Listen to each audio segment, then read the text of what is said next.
The boats are back. It was only a matter of time, wasn't it? Labour Party, they are the party of the boats, the party of the asylum seekers.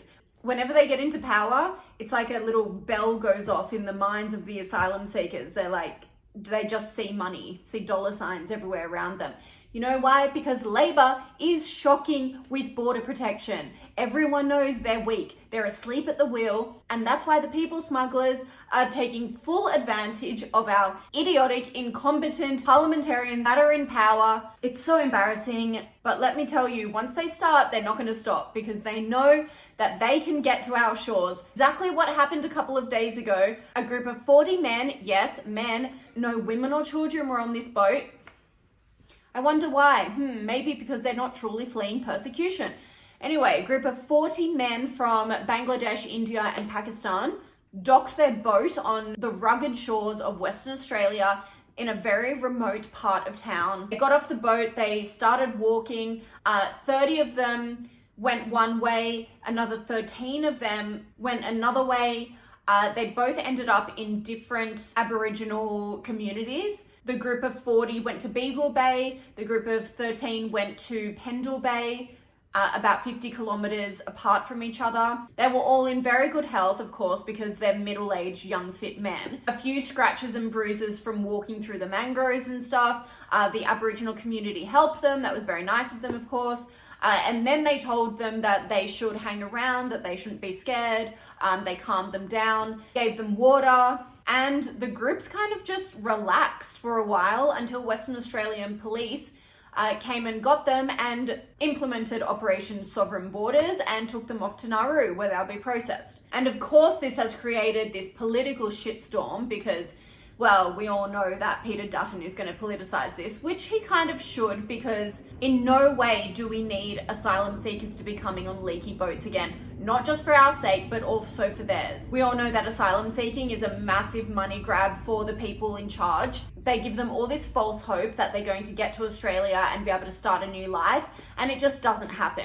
And they take their money in the process. And this is why you know they're not true asylum seekers, because they have the money in the first place to pay to these people smugglers. And it's not cheap. So if they truly had no money, had no future, they were truly persecuted in their country, which people from India, Pakistan, and Bangladesh are not, then they wouldn't be able to afford to pay the people smugglers. So all you people who say that Australia should take these asylum seekers are actually doing those who really need to be brought to another country like Australia an injustice. When we have to take the time and resources to process these illegals who actually don't need to be here, a bunch of 40 women and children mainly, who really do need to be here, get bumped off the queue. So think about that the next time you're preaching or you're protesting about asylum seekers. Just think about the logistics of it. Now, this is a really bad look for the Labour Party. Anthony Albanese has really been on the front foot across the weekend.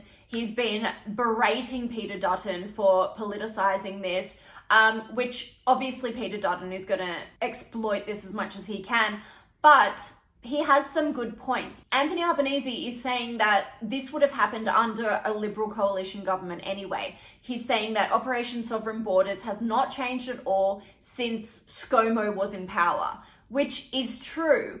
But the mentality and the attitude towards Labour being in power is a really big influencing factor when it comes to people smugglers. They know that the Labour Party is weak on borders because historically they have been. Under Rudd and Gillard, we had the most boat arrivals that we've ever had. People smugglers know that the Labour Party is a soft touch, and of course they're going to exploit that. You have to remember that people smugglers have absolutely no morals. They will happily send off a boat full of people knowing that they may not make it. And back in the day, under Rudd and Gillard, a lot of them didn't. There were 1,200 people who died because of people smugglers. These people have absolutely no conscience. They don't care what happens. All they care about is the money. So the Labour Party really need to get tougher on this. And it's not just their policy, because their policy is tough. It's the perception of them as a party overseas. And also, clearly something has been going wrong, because this boat came into Australian waters, hit the shore of Western Australia, north of Broome, and was undetected. Where was the patrol? Where was the Coast Guard? How do we not constantly have Navy ships patrolling our borders? They should be out there constantly. I don't know exactly how it works, but I imagine an entire country with a strong military would have a pretty big grasp on how to protect their borders. But this boat came in undetected. And you just know that back in India and Bangladesh and Pakistan, they're saying, look, this boat landed, they got to shore. Let's send 100 more. You know, we have a massive coastline. They could just send it to they could just send boats to any part of our remote coastline and probably get through, because clearly something is not working in our defenses. That really needs to be looked at as a matter of priority. Not only is it showing weakness to people smugglers, it's showing weakness to our neighbours, some of whom are very sketchy people. And it just seems like Anthony Albanese and the Labour Party just don't really care about this. I haven't seen any urgency in their rhetoric. Anthony Albanese has spoken about it a bit, but it's all been very deflective. The only thing he's really spoken about is criticising Peter Dutton for politicising the issue. He hasn't spoken about why this has happened, what they're going to do to make it not happen again, how secure our borders actually are. There are so many questions that need to be answered, and he's just deflecting. And I think it's because he truly doesn't know what to do. This issue isn't about policy, it's about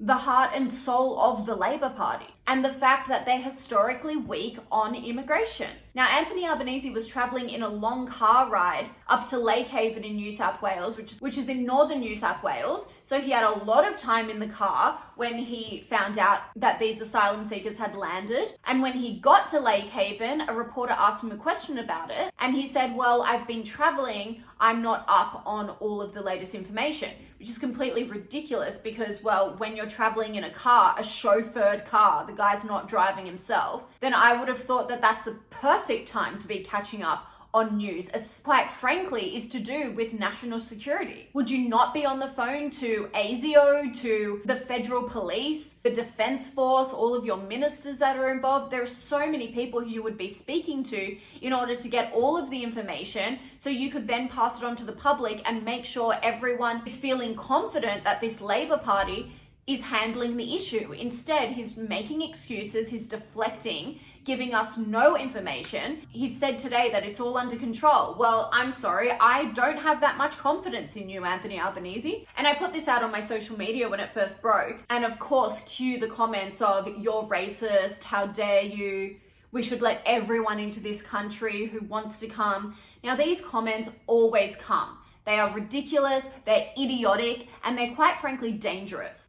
As I said before, these men, young and middle-aged men, dressed very nicely, all wearing brand new jeans, polo tops. Like, you would not think that they're asylum seekers, because asylum seekers are supposed to be fleeing from persecution, fleeing from war-torn countries where they have literally no money. But Bangladesh, India, and Pakistan, are these war-torn countries? Are these dictatorships? No, billions of people live in these countries very nicely. As I said, the fact that this group could afford to pay people smugglers means that they're better off than the large majority of people in their home countries, which also means we should not be taking them in. They're completely fine back home. Now, don't get it mistaken. I'm all for bringing in asylum seekers. I'm also all for bringing in legal immigrants, which Australia does both of those very well. We have a very orderly process to do both of those.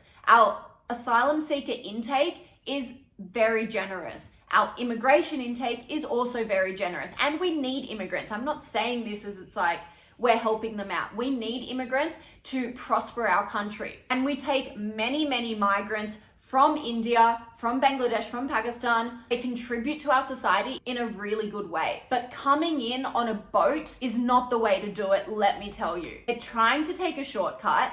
They're trying to skip the queue, which is never going to work. And these do-gooders are trying to tell us that if we don't allow them in without asking any questions, then we're racist. Well, you know what? I'm happy to be racist. If that's the barometer of racism in this country, then call me racist. Because I would rather we have a safe and secure country than let in undocumented aliens who could be neurosurgeons, but they also could be violent criminals. We saw this. We saw this with the 140 immigration detainees that were let out by this weak judicial system that we have, and half of them ended up being violent criminals, given free rein on our streets. And I wouldn't be surprised if people who were planning on coming here illegally saw that and were like, this country is a weak touch. Let's go and exploit it. Because you know what? Why wouldn't you? Honestly, why wouldn't you? Probably be the smart thing to do. They are laughing at us over there.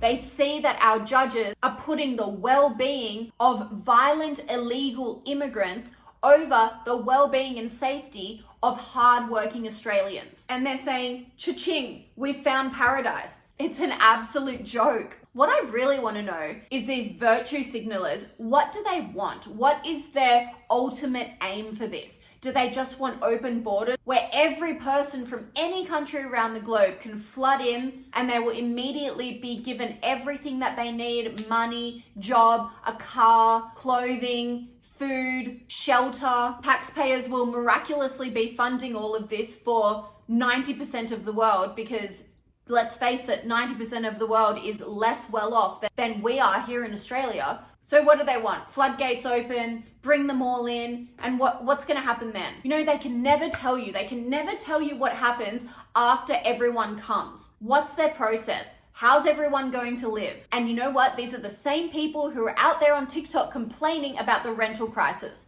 Well, if you think the rental crisis is bad now, if you think it's difficult lining up every Saturday to find a rental, then how the hell do you think it's going to be when you invite millions and millions of people into our country? The hypocrisy of this group of people is astounding to me. You know, it's so easy to criticize, and it's so easy to make yourself feel better by calling other people racist without actually thinking through of the practicalities of what they're saying. And this to me is the definition of idiocy. It's like the brains of lefties haven't progressed past like 12 years old. They're so deeply emotional. They have no logic, no foresight, and the only debate they can have is name calling. It's really pathetic and it's really concerning because they're going to go on and be the leaders of tomorrow. They're going to run the Labour Party, and let's hope by that time they grow half a brain. Can we all run an experiment?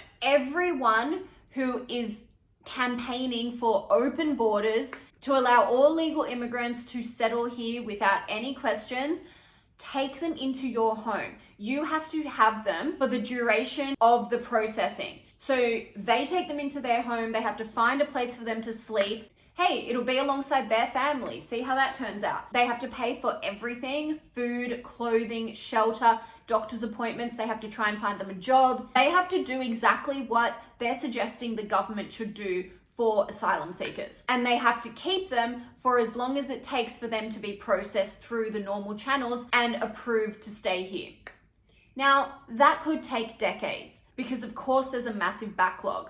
But in that period of time, they're completely responsible for their asylum seekers. If anything is to happen to them, their family, or the greater community, it's on them. They have to then do the jail time if they commit a crime. It doesn't sound as tempting when you're on the hook for all of that, does it? Virtue signaling lefties need to start experiencing consequences for their words and actions. They can't go around offending people, calling people racist, calling people names and saying they're bad people for simply wanting to keep their country safe.